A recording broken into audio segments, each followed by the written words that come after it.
Modupe Ladipo has emerged as a trailblazing financial inclusion expert. You've dedicated a large chunk of your career fighting what you call a poverty mindset. It was important to carry through that culture of serving. In the latest episode of Global Innovators, we delve into the fascinating journey of this true pioneer. What kind of woman are you? I've been asked that question several times. Defying cultural norms and finding her unique voice. Net zero that, carbon trading this, it means nothing to most people. So how do we get everybody involved? It's there where you find a lot of innovation. So Modupe, I think it'd be fair to say that you've had a fairly privileged upbringing in the sense that your dad was a diplomat, you grew up in several different countries, yet you've dedicated a large chunk of your career fighting what you call a poverty mindset. Why was it so important for you to go in that direction? Thank you, Jim. I kind of fell into it, to be honest, right? I remember when I first was given the opportunity to serve as the pioneer CEO of Athena, which is all about promoting financial inclusion and making sure that everybody has access to relevant financial services. I was sort of like umming and ahhing about it. And a friend of mine sort of reminded me that the purpose of us being here is to learn how to serve. It is important that the way we give back to society is to serve, and that really, by my father being a diplomat, he had served the country, and my mother also trained as a nurse, so she had served people, and it was important to carry through that culture of serving. And the more I sort of understood, because in the West, we just believe that was the first part of my career, that you just don't think about it. Everybody has a bank account. Everybody has access. If you wanted insurance, you just go and get it. If you want a pension, it's there. I just never thought about the fact that other people just didn't have that same access, and other people just didn't have enough knowledge, and other people just were not considered good enough to have access to these services. And then the second part of it was, as I traveled around and moved around, I saw that some countries which were poorer than Nigeria when we were growing up suddenly had blossomed into these sort of really profitable countries. Things were working, infrastructure, low unemployment, great growth, great GDP. And Nigeria and a lot of African countries seem to have gone backwards. So I started thinking, okay, what exactly is causing this? Why can't we make the same sort of advances as other countries? And this is where it got me to the poverty of the mind, where we see too much levels of corruption, not enough accountability, not enough penalties. When things go wrong, people should be, penalized. I know that there's corruption everywhere in the world. I'm not naive enough to think it's only in Africa. But when people are caught elsewhere, they are then punished. So I think we need to really look at it as to why is it that we're not able to do this? So that's what led me to my career. And I really felt quite fulfilled by it, by really getting everybody to have good access to financial services. We're not there yet, but we're pushing. You also grew up as the youngest member of your family. And I remember having a conversation with you about how you felt that you got stuck dealing with a lot of house chores and that there was unfairness in that. So did that kind of inform, your career path when it comes to fighting injustice and unfairness? Yeah, a little bit, because it's the way the culture is, and sometimes I also think that evolution of culture is very important. So you're talking about a conservative West African culture. Yes, where everybody has an aburo. Aburo means a younger one. And that younger person then is kind of like, yeah, exactly, tasked with things you don't like to do. Go and get this, go and get that, run here, run there. And even though the culture is very interesting. So I never really thought it was odd, because people usually call the mother or the father the mama of the first child, right? So my older sister is Toyin, and so everybody will refer to my mother as Mama Toyin or my dad as Papa Toyin. And my Western friends were like, what about the rest of the children? Don't they count? Why would you call, parents just parents of the older child? And I was like, that's interesting. We just don't think about it. So for me, because of that, I felt it was important that my voice had to be heard, and that fairness and equity then became very important in everything that I tried to do. And like we established before, you grew up in several countries. You spent time in Nigeria, also went to boarding school in the UK, and then you had, I think, the first stages of your career in the UK. You worked in the city, but then you decided to move back to Nigeria. How did you make that decision? And can you talk about the culture shock or culture clashes that you might have experienced going back as a member of the Nigerian diaspora? Obviously well familiar with the country, but once you're living there 24/7, it's a different reality. Absolutely a different reality. Throughout the time, I ended up being in the UK for about 28 years. So throughout that period, periodically, I would think about going back to Nigeria. I would go on holiday, maybe interview in one or two places, and then I'll just think, no, I can't, right? And I'll go back to the UK, etc. One thing I did know was that I would have to be part of the development of the culture of the organization and the strategy of the organization. So I didn't feel I could go into an established business and then work there. I just felt it wouldn't serve my purpose. So when this opportunity came up, it was interesting. It wasn't couched as let's help the poor. The job was how to make financial markets work better. And I've always understood, especially from working at the London Stock Exchange and in the city, that a lot of African capital markets were just not robust or deep enough to really serve the purpose of the needs of companies and businesses.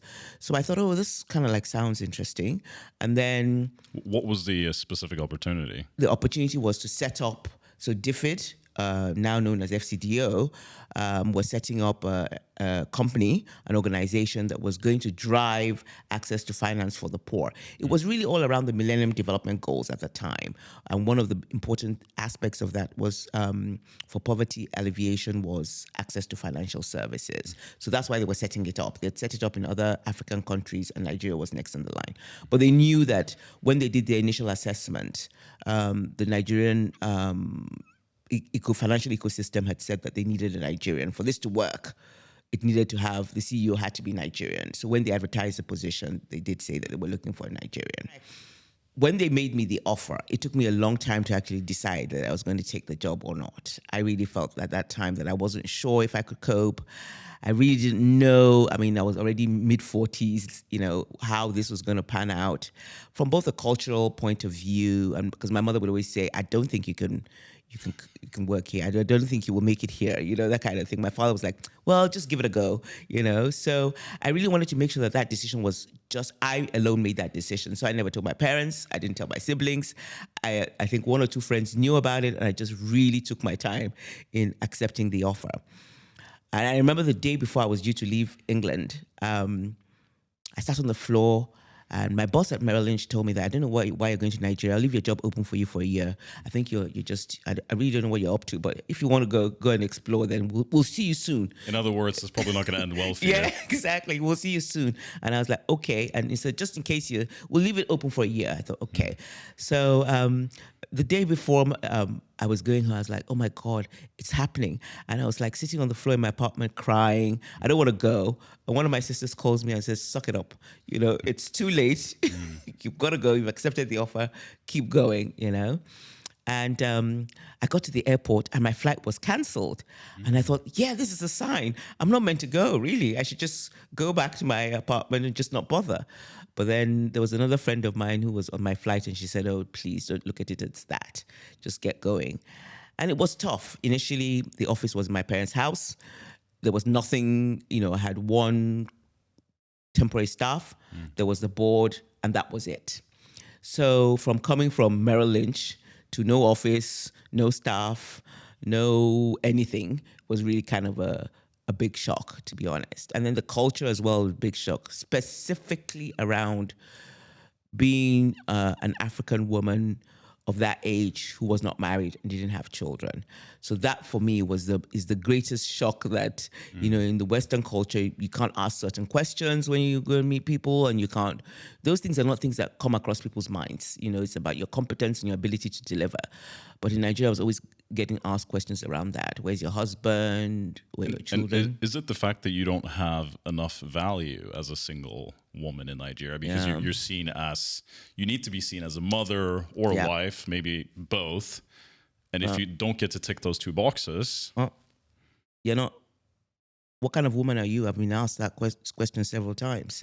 I think the thing when we're growing up culturally, I remember going to school in England when I was 15, and one of my classmates told me she was never going to have children. And I thought it was the oddest thing that anybody could say. I thought, how does anybody come to this type of conclusion? Especially at that age. Yeah. It's too soon to make that call. It was absurd. I'd never heard anything like that, quite frankly, because in our culture, it's like, as a woman, you have to grow up, you're immediately at a good age, you have to get married and have children. That is your main purpose in life. That's how it came across. It wasn't about inventing anything, building anything, or anything of that sort. It was just marry first, have children, and then those other things, career and those things can come along. If they do, yes. If they don't, that's also okay. So I think for people, even till tomorrow, they find it very odd that I'm not married and don't have children. There are quite a few of my friends that are in that similar situation. But now I've taken to just saying, oh, they're fine. How's your husband? Fine. Children? Fine. I just don't want to get into any type of discussion. So I think the younger generation, I see a change. Some of them are saying they don't want to get married, they don't want to have children, etc. But I think that should not be what defines a woman, quite frankly, in my opinion. If you want to get married and have children, fantastic. If you don't, that's also okay. It's not that I didn't want to. It just didn't happen. That's it, And I think either way should be okay with society. So coming back to Nigeria as a woman who didn't know her place, who embraced the fact that she was single and able to pursue whatever opportunities that were afforded to her, the country that you came back to, I think would be fair to say, was very different from the Nigeria of your parents' generation. And how do you return to a place that you have such strong ties to, but is probably going to be very difficult to navigate on a daily basis? And you've seen so many people being left behind as well. And that's something that your work deals with, correct? Yes, absolutely. I think even the Nigeria I'm blessed that my parents are still alive. And when I ask them they're just devastated actually about what Nigeria looks like now versus what when they were growing up. And your dad is in his 90s. Yes, my father's 93 at the moment. And when I ask them, okay, how was it growing up? Why do you think we're in this position? I just don't understand it. And if we, at my age, we're devastated, I can't imagine how you must feel at their age. And they're just heartbroken because they never expected Nigeria to be where it is at the moment. The level of poverty, the moral fabric of the society is somewhat broken, right? My mother told me about how when they were young, if anybody in the community had been to prison, how the whole family, which is not right, but the whole family was, not the family, the individual, when he came out of prison, was ostracized. He knew his position, he knew he had done wrong, and nobody fraternized with that. They didn't think it was acceptable. But now nobody cares, Criminals are in high positions in government. Would you even go as far as saying it's the other way around? Yes, we actually say, oh, how did you make that money? You see influencers, we're all, fascinated by it. And it's exactly the same thing. We're here for COP to discuss climate change and the critical nature of what's going on. And people are posting videos of them carrying bags, entering fancy cars. It's all about, oh, I'm meeting this and I'm meeting that, not about the substance of why we're here. And I just don't understand where, I think education system has something to do with it, where all this happened. Because even the Nigeria when I was growing up is not the Nigeria that it is today, and I think that there are many good things that have happened, but there are also a lot of bad things that have happened. I don't think we ever really had good social contracts between government and the people. So when you say, in most developed countries, when you say, okay, people, you have to pay tax, and when you pay the tax, this is how we're going to use the tax. And people say, okay, we can see it, we understand it, we don't want to pay, but we can see it's for the benefit of all of us. In most African countries, when you say pay tax, they say, no, we're not paying any taxes because we don't trust you, the government, and we think that all you're going to do with our money is use it to buy properties for yourself, not, squander it, and therefore we're not going to pay. So there's a fair case for that. Absolutely. So then infrastructure starts to, the level of infrastructure starts to decline. We don't have current electricity. I keep telling them when, people keep saying, oh, go to electric cars. I said, how? Where are they going to charge these cars? We have to be realistic in some of the things that we're saying, right? So these are the things that I just don't understand. And what hurts me the most, or what perplexes me the most is that these same government officials, they go to other countries, they see how everything operates in those countries, but they don't seem to have either the wherewithal, the interest, I don't even know what it is, the vision to actually come back and implement some of these positive aspects. And then the worst part, I actually think, is us, the people, who are so sort of like meek and accepting of these practices. So we see these levels of corruption. We all write things in our various WhatsApp groups. So this is awful, disgraceful, and then we move on to the next thing. So I don't know what's happened that we don't feel like we have a voice, and why our politicians generally do not feel that they're there to serve, because that's the purpose of being a politician or government. They are there to serve the people. And if you don't serve the people, then the people should also hold you accountable for it. It has to be a two-way contract, which we just don't have at the moment. And Nigeria is Africa's most populous country. I think there's roughly 200 million people. It'll definitely go up even more in the next few years and decades ahead. Just for people that don't understand Nigeria, and I'm even struggling with this question myself, how does a country that's so incredibly oil rich leave so many people behind? I mean, yes, you have a population of 200 million, but surely more of that revenue should be spent on developing the country and the people. I struggle with it. I think the thing is, unfortunately, Where did things go wrong for Nigeria? the oil. The advent of oil, most people would say that's where it went wrong. So oil is a hindrance. It became a hindrance because it was so easy. You know, everybody, all the other industries we had before, agriculture, we were the top sort of palm oil exporter. We taught Malaysia everything that they know. Now we don't export anything but oil. We become a monoproduct, exporter. So oil is our major FX revenue generator, right? And you're saying that at a time when the world is trying to move away from oil into renewables. Absolutely. We had this discussion yesterday, and it was like, look, it's not just the fact that everybody's moving away from oil. The second thing is that you tell people, okay, no more fossil fuel, no more this. Where are we going to generate revenue? That's one thing. Solar is not going to generate us revenue. For the first few years, it's a high cost. Renewables is not going to generate us revenue. So we really need to start thinking, unless we want to start drinking the oil as food, we really need to start thinking about diversification, because every year for the past 20, 25 years, we've talked about diversifying the economy, but we're just not doing it when it comes to FX generation.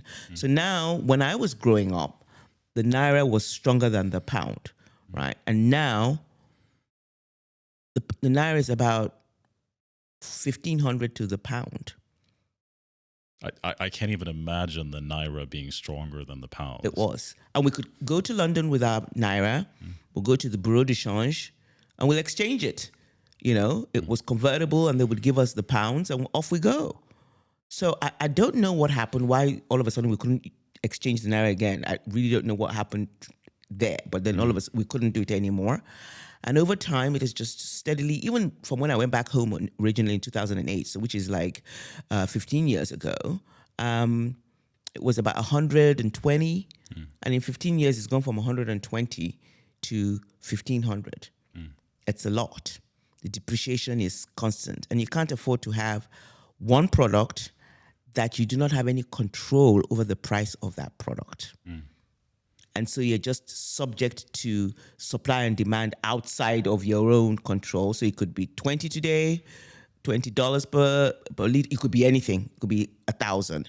But when it's good and above what is budgeted, we don't save. When it's low, below what we budgeted, we complain. So I think the problem we have is that we have a lot of states. A lot of those states are not viable. That's the truth. And they don't generate any revenue internally. So everybody's waiting from the center to give revenue. So we really need to create rural development. Each state needs to, because there are minerals and products in every single state in Nigeria. They can all be doing something, but they just haven't really thought it through, and they're not looking to expand and really think about how do we stop the rural-urban migration, because now in Lagos, when I was growing up, I don't know, maybe we were 2 million. Now it's like 15. It's the infrastructure was not even set up for 2, talk less of 15. So something has got to give, and we really need to start thinking and doing things fast. And when you've had this loss of a social contract, obviously people are going to look out for themselves and their families because they feel that they can't rely on the state. I think there's been several examples of times when not even the police can be trusted in Nigeria. So I understand where you're coming from. And just expanding on that a little bit more, it does create an environment where corruption thrives. Nigeria is known for corruption. I don't think corruption is unique to Nigeria. It happens in a lot of other developing countries around the world, and even in the West. It might be a little bit more nuanced in the West, not in your face, but it happens everywhere. And I think one of the things that you're really passionate about is actually educating the general public on the impact of corruption and engaging with it, even if you're just a street vendor engaging in it, because most people don't understand the impact and the big picture. So can you talk about that? Absolutely. So we're all culpable, right? Because you're like, oh, I need something quickly. And they say, okay, no, but if you grease their palms, you can get it quickly. And you think, I really need that document. I'll grease your palms. Oh, I don't want to be in the queue. I'll grease your palms. So we're all culpable of those acts, and we don't think about the overall impact of what we're doing. So I think we have to have a general sort of focus on when things don't happen the way they're supposed to happen, because we feel that we do not have appropriate reporting channels. Then we're just like, okay, left to our own device. And we start to do these types of things that, okay, I don't know who to go to. I can't complain anyway. Nobody's going to listen to me, etc. So then you think, okay, I'll just pay this guy and get on with it.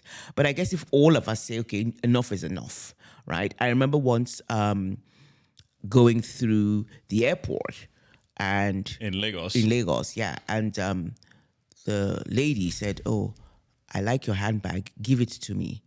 And I was like, I'm sorry. Give it to me and I'll let you board your flight? No, just give it to me, right? And I was like, really? And the things that are in the handbag, what am I supposed to do with them?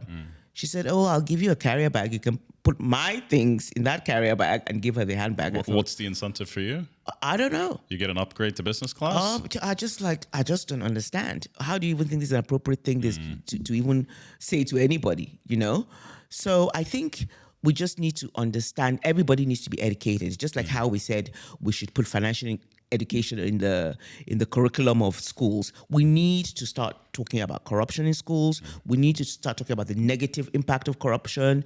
We need to start talking about, citizens' rights. We don't have any citizens advice bureau. We don't have, ombudsman for different sort of industries. We have a collective consumer protection council, but it's too wide ranging and people just don't even know who they are. I remember in our survey once we asked people, who do you think, can you name any financial regulator in Nigeria? And they said the BBC. People say World Bank. They just don't even have any understanding of any of this. So I think that education needs to happen. It needs to be regular. It needs to be in multi-languages. Like you said, we have many dialects all over the place. So we can't just say English. We're going to use it in English or in Pidgin English. We really have to start bringing the grassroots along. Even these climate issues that we're all discussing, if we do not talk the language of the people at the base of the pyramid, we are not going to get them to change their behavior. We can't sit in our big houses and be talking about this acronym, this, net zero, that, carbon trading, this. It means nothing to most people. So how do we get everybody involved and everybody understanding and everybody on the same page before we start moving ahead and making changes? Because it's there where you find a lot of innovation. They're the ones that are going to tell you that, oh, I think we could do it this way, or yeah, my great-grandmother used to do it that way and this other way, and those are ways that are less dangerous to the climate. So I think we just need to go back to that. I think that needs to be, we really need to discuss it. People need to come and say, this is what they're going to do in the States, and we need to hold them accountable. They should have town halls where we're coming to discuss, what did you achieve? What didn't you achieve? And if they didn't achieve it, then we should be able to vote them out. It's as simple as that. I'm not advocating anarchy or anything like that. At the next time the polls come, we should say, you didn't do what you said you were going to do. And we're not going to put up with it. So vote out the state governors. Yeah, state governors, everybody's accountable. Everybody, your local governors, everybody needs to, your chiefs, everybody needs to be hand on deck. This is a crisis time. We can't afford to just all sit down and complain in our WhatsApp groups. No.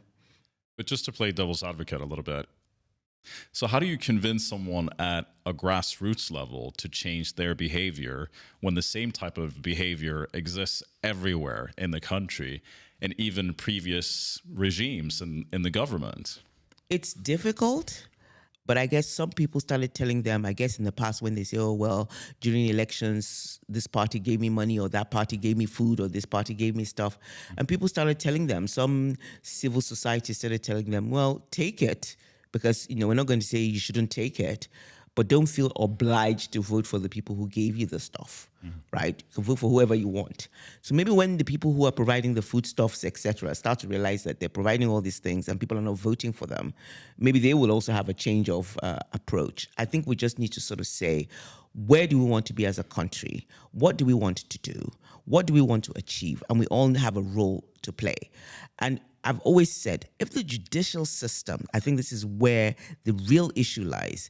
If I, as a layman on the street, thinks that the judicial system doesn't work for me, if I steal 10 naira, I'm penalized very heavily, but yet I see all these cases of billions and billions being stolen and nothing gets done, or their penalty is minimal, then I'm not going to change. My behavior is never going to change. All I'm going to do is aspire to become like those people, because that's human nature.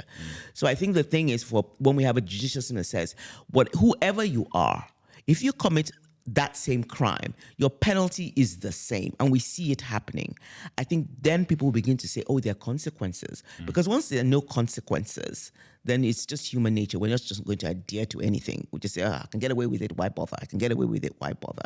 So I think that's where we need to start from. We need to get a good judicial system. We need to see that the penalty is the same for everybody. We need to get people really thinking through how they make a contribution to society. And then that way, once you get grassroots, then you will see that people will be willing to pay, those social contracts start to come into play. They're ready to pay some form of tax. They can see the benefit of their tax, and they start to see, oh, infrastructure is improving. Oh, electricity is improving. Oh, education is improving. Oh, that is improving. And that's where you engender the trust, and then everybody starts to work in harmony. Because at the moment, everybody's working in their own little silos. There's no sort of community development and sense of, growing as a nation. And I think it's impossible to talk about corruption without also mentioning the West, because a lot of the time the West will be banging on about corruption in countries like Nigeria, but also other countries in Africa and other parts of the world. But at the same time, they're quite happy to accept the money when it comes to, previous government ministers buying flats in London, for example. I know it's the hypocrisy of the West, right? And I wish that the people who are the corrupt leaders of various countries who take from the people and go and invest in other countries' development will just even stop and think about what it is that they're doing, right? There's something to because usually when the West is corrupt, the largesse, they usually invest their largesse in their own country or in their own, so their country somehow benefits from it. It's not right, but at least it's not other countries that are benefiting from their largesse. So the West also needs to sort of put a stop. I mean, they do it in pockets. Sometimes they say, I think in the UK, they say, okay, unexplained means we're going to put this, we're going to do that, but they don't really do it in any systematic way. And then you will always find another country and another country and another country that is willing to accept your largesse. So I think really it has to be from our own end, right? I think we cannot expect people to police. If we are not willing to police our people, then I don't see why we should expect somebody else to police them. We really need to find ways of getting them to understand that these types of corrupt activities, all it does is demean the country. Nigeria has no business being where we are today, zero. So really and truly, it has to be everybody has a role to play, and everybody must really look inwards. Because I remember many years ago, that's South Korea. If anybody told you would buy a South Korean car, you'd be like, no. or even a Japanese car. No, no, no, no, no, no. And yet they've knuckled down. They've become quite, technology savvy. They're exporting stuff. Why can't we be those? Why must we always aspire to have other people's things? The level of education was very good when I was growing up. Now it's not so good. Everybody goes to a private school. I went to a government school, right? That government school, the Old Girls Association are constantly building, contributing, making sure it's okay. We can't do that. You talk about corruption, and I believe that Rwanda might be one of the best examples in sub-Saharan Africa, at least, when it comes to fighting corruption. Why do you think Rwanda has been so successful in that? I think from what I gather, and even when we look at the prosperity index and we look at countries that are, every year I sit on that, we look at it, we see that Rwanda consistently has been, high on that prosperity index. People will often tell you that it's because they have a small population. We make all sorts of excuses for why things work in other places. I think because they have said no to corruption. If you try and bribe the police, you will be reported and you'll be sanctioned, So that's what we need to do. Everybody needs to be, in line with it and not accepting of it in any form. And I think if we can try and do a little bit of that, instead of looking at why they're, and complaining about how the population is small and that's why they're able to manage themselves. Even if that's the case, then let's arrange ourselves in manageable lots, right? Some region or something in that kind of way and then govern ourselves that way, if that's what we think is the issue. But we should not make those excuses anymore. I think that it's just been, it didn't happen overnight. And I think maybe because of the genocide, nobody wants to go back there. They know what it was like. The genocide of 1994. Yes. They know that was awful. They feel the pain. That's what I believe. And so nobody wants to go back there. So they're like, okay, now let's all move as one. And as we moving as one. Unite behind a common goal. Common goal for the common good of the country. Absolutely. For the common good of the country. Not because we're this tribe or we're that tribe or we're this or that. If we can get that unity, then I think that maybe we would move we could move mountains in Nigeria. And just describe for me the work that you do right now. And you have your own company and you also work as a consultant, right? So what does that look like? So right now, we continue to push on the financial inclusion, trying to get more women because the gender inclusion gap is still widening in some places.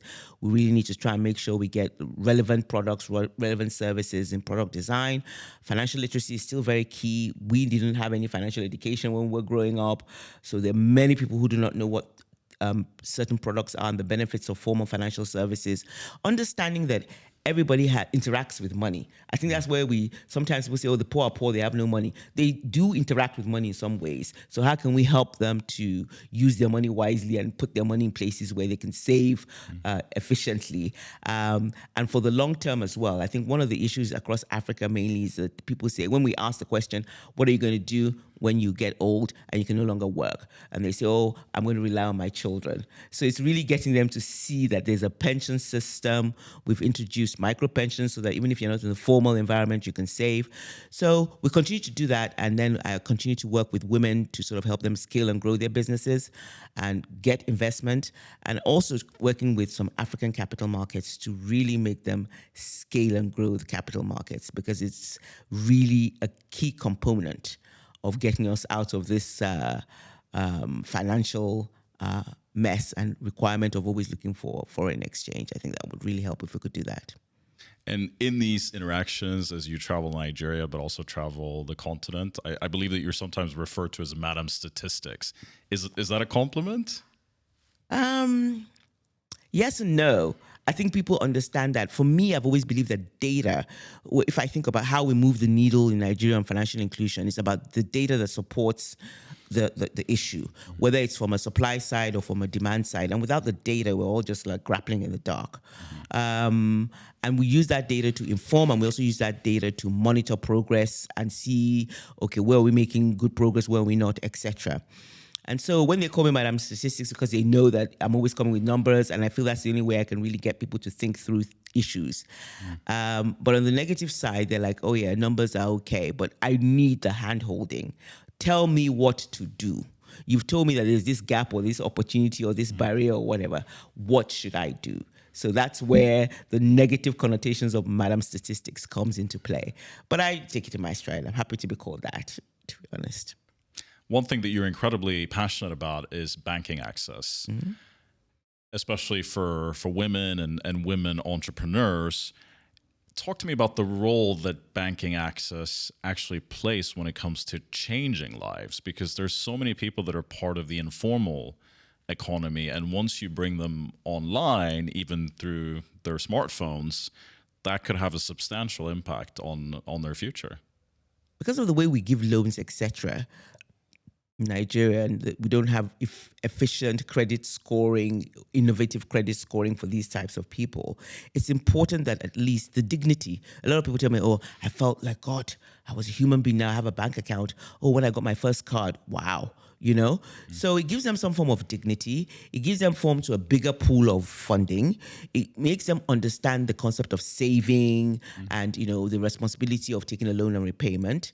So I feel it's the first step in their financial life cycle. It's not the last step, but at least it gets them on that ladder, and it can help them to grow and scale their businesses if they so wish. You also work with a lot of NGOs that are active throughout Africa. They don't necessarily themselves have experience of being on the ground and operating some of this work themselves. And I understand that there's a lot of pressure on spending money that's been allocated for specific projects. I think we had a good discussion even yesterday about how things have to change, right? The development institutions need to remodel, right? They can't emphasis cannot be on spending and getting the money out of the door. More emphasis should be placed. I understand their own pain point, but I think emphasis should be placed on impact assessment, evaluation of the programs, dissemination of that findings, whether negative or positive, needs to be done. And I think that needs to sort of change a little bit. They need to just really think through, and then they need to consider also funding startups, because at the moment they always say, "Oh, we're not going to put money where we want to see their 5 years record or their 10 years record." It doesn't work that way. Everybody's changing everything. If you're looking for innovation, people are starting from that. So let them change their model a little bit, allocate some capital to startups, also support impact assessments and dissemination, and less focus on this is what your forecast was, you must keep to it, even if you deliver. So I think they should just slight tweaking could get us to a better outcome. And I think there's a specific example, if you feel comfortable sharing it, where you felt as if you were being penalized for spending less than expected. So can you share that example without identifying the organization, and then talk about the impact of that? I think it'll be obvious who the organization is, so I'm not going to share. Okay. But I just think that, we just need to, I was told that sometimes I ran the company as if it was my own. And I said, I look at things as if it was my money, what would I do? When you're working for an NGO. Correct. Active in Africa. Yeah. Actually throughout my career, I've always felt that people sort of say, "Oh, I'll go to a hotel for business, and if there's something on my bill that is not right, I will question it. Even though it's the company paying. I'm not going to say it's because the company's paying, I don't care. If I was paying, would I care? Yes. So then I must care if it's the company paying. So I think it cuts across a lot of people, not just in Africa. It's about really, when you're handling other people's money, handle it as you would handle your own. So that's the principle that I just really want to get across. And your dad, he's now in his 90s, former diplomat. He's inspired you in a lot of ways. What lessons do you take away from his life, career, but also outlook on life? So both my parents. So my father always told us that, my mother, that hard work doesn't kill anybody. So we sort of worked. And also, I remember when my father turned 90 a few years back, somebody asked him, well, how come he looked so healthy? Could he tell them the keys to successful and long life? And my father said contentment. Contentment was the word that he used, that whatever he had, he was always content with. And I think that when we are thinking of the poverty of the mind and this sort of excessive amounts of corruption that we sometimes see, I wonder whether people just do not understand that concept of contentment. When is enough enough? right? And if we had that a little bit, they wouldn't feel the need to take these large sums of money to the detriment of the rest of the society. So for me, those are the sort of lessons I've learned. But I also want to say that Nigeria is a wonderful country. I don't want people to think that it's all about corruption, it's all about this. There are many wonderful opportunities. I just feel that if we can just have less of that, we would really fulfill our ambition as the giant of Africa. That for me is what I'm trying to say. And being content with what you have, it almost goes against what social media promotes these days. True. That it really is a critical issue. Which obviously issue. has a lot of influence, and that's why I bring it up. I totally agree, you know. I think there's a lot of people there that are promoting things that they're not, behaving, and then that's why people feel pressurized in so many different ways, whether it's how you look, how you feel, the clothes you're wearing, just a whole lot of things. And I think that social media again has its positive and also its negative side. I think that if you have the inner contentment, whatever you see on social media, be it grand, be it small, it should not necessarily make you change the way you portray yourself. If your real true purpose is about serving the people, those things are things that, I could be a little bit slimmer, I could have a bigger lips, but those things do not, in the scheme of things, don't help to serve people, and they're not your legacy. Nobody's going to remember you because you had those things. They remember you for what you did to society and for how you helped other people. So that's how I see it. And on that, what do you want your legacy to be? My legacy should be that I strived to really make sure that everybody had the dignity and access to all the financial services and products they needed and the information to make informed decisions to help them live the best of their life. Financial resilience is so important given all the climate risk and climate changes we're seeing. Financial education is so important so we make right decisions. Women need to be included. We all have a role to play, and I want them to say that, that when it comes to the history of financial inclusion in Nigeria, I know that my name will always be there, and that's not really the essence. But the essence is that so many more people in Nigeria had the dignity of life. I think that, for me, would be a good legacy for me to, and that I moved the needle. Poverty of the mind was something of the past. Everybody started to learn that culture of serving and really trying to have purpose and make sure that if I can pull two people up, another person can pull another two people up, and we all have that purpose, then really and truly we could really do magical things. So I think for me that my legacy would be that, and that I was kind whilst I was doing it. That would be nice. And just circling back to Nigeria, I mean, it is Africa's most populous country. I've been there multiple times. Yes, there are negative aspects, but there's also incredibly positive aspects. I think it's the cultural capital, Lagos certainly is, when it comes to Africa. Why is it crucial, not just for Africa, but for the world, that Nigeria succeeds? Because Africa, in my humble opinion, will never succeed. Certainly sub-Saharan Africa will never succeed unless Nigeria does. Absolutely. So we can let's take the lessons of the Afrobeats and all those stars and how, I don't know how many times I smile when I'm out and about. I'm hearing Nigerian music in shops, in malls, everywhere. And if we can just replicate that in 2 or 3 industries or 4 industries, imagine the impact we will have. Other countries will say, okay, Nigeria is doing stuff. We can pull other smaller African countries up. And I think that would serve the purpose of we truly, living the legacy of technology and industry innovation going forward. I think we really do need to lead that charge. And what's your greatest hope for the country going forward? That we truly diversify our economy, that we really treat the issue of unemployment. We are a very young population, so we need to make sure that we take care of the youth. Thank you very much, Modupe. Appreciate your time. Thank you, Jim.